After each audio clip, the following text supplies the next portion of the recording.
Bonjour amis, je veux vous parler de la voiture Honda Jazz. Ouame Koati. Si vous êtes une femme d'âge moyen à la recherche d'un moyen de transport fiable et relativement économique, la Honda Jazz est le choix idéal. Idéale pour celles qui conduisent une voiture sans pour autant s'y intéresser, elle est idéale. Initialement proposée avec un moteur 1,2 litres de 78 chevaux, la berline japonaise n'a été équipée que d'un moteur 1,4 litres qu'en 2003. En 2004, la voiture a été modernisée. Quel changement! Plusieurs éléments ont été repensés à l'avant, comme le pare-choc, la calandre et les phares. Les feux arrière, le pare-choc et plusieurs petits éléments de l'intérieur ont également été modifiés. La version restylée est arrivée sur le marché en 2005. La production de la voiture n'a pris fin qu'en 2008, date à laquelle Honda a présenté la nouvelle génération de la Jazz, disponible sur certains marchés sous le nom de Fit. Quel moteur choisir? Bien sûr, le plus puissant, avec une cylindrée officielle de 1,4 litres. En réalité, il s'agit de 1,3 litres. La différence de dynamique n'est pas très importante. 13,7 secondes de 0 à 100 km/h contre 12,9 s. Mais il est toujours préférable d'avoir un peu plus de puissance. La consommation de carburant n'est pas non plus très impressionnante. En ville, le moteur 1,2 L peut consommer jusqu'à 7 L/100 km, et le 1,4 L, plus puissant, consomme en moyenne 1 litre de plus. Bien que les moteurs à essence de la Honda Jazz ne soient ni particulièrement flexibles ni très économiques, on ne peut leur reprocher une faible durabilité.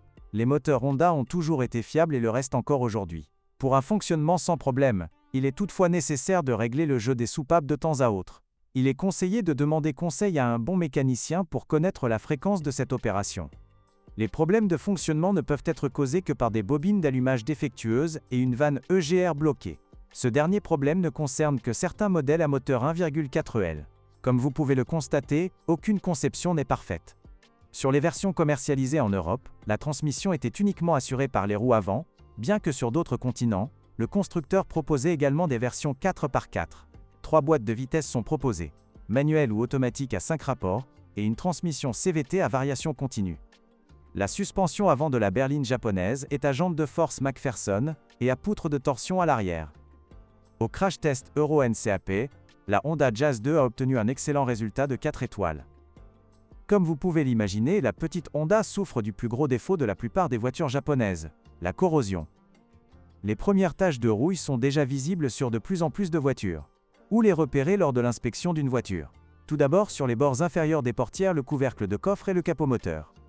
Lorsque vous consultez les offres de Honda Jazz sur les portails d'enchères en ligne, il est préférable d'éviter d'emblée les versions équipées d'une transmission CVT à variation continue. Comme souvent avec ce type de transmission, l'électronique de commande commence par tomber en panne, puis le mécanisme est endommagé. Les boîtes de vitesse manuelles, surtout sur les modèles à kilométrage élevé, souffrent de l'usure des roulements. Le système électrique? En général, il ne pose pas de problème majeur aux utilisateurs de la petite Jazz, malgré quelques pannes occasionnelles du contacteur combiné au volant ou du ventilateur. Il arrive aussi que des déconnexions se produisent, notamment sous les sièges.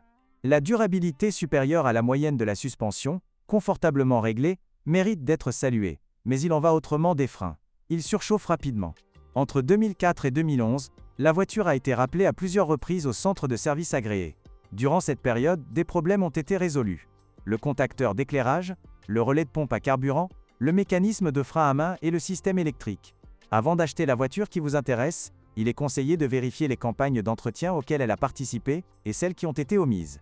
Si vous recherchez une voiture garantissant d'excellentes qualités de conduite, une bonne dynamique et des sensations de conduite inoubliables, la Honda Jazz 2 n'est certainement pas faite pour vous.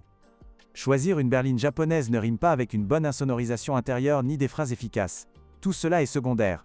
Que devez-vous accepter d'autre? La rouille qui peut être très gênante. Qu'est-ce qui compte? La tranquillité d'esprit, assurément. En achetant une Jazz, vous avez l'assurance de ne pas avoir à vous rendre souvent chez le garagiste. De plus, vous n'avez pas à vous soucier du prix élevé des pièces détachées. Le point fort de la petite Honda réside également dans son espace et sa fonctionnalité, notamment grâce à l'astucieux système de rabattement des sièges arrière, qui fait passer le volume du coffre de 380 à plus de 1300 litres. Peu de concurrents directs peuvent rivaliser avec la Jazz à cet égard. Qui se sentira le mieux dans cette voiture? Une personne qui n'est pas du tout intéressée par l'automobile, mais qui recherche des appareils électroménagers performants pour se déplacer d'un point A à un point B. Bien que sous-estimés par les passionnés d'automobile, ces types de voitures sont pourtant indispensables dans la nature. Merci de m'avoir écouté. N'oubliez pas de vous abonner à la chaîne et de noter ma vidéo. Si vous connaissez des problèmes avec cette voiture que je n'ai pas mentionné, n'hésitez pas à les mentionner dans les commentaires.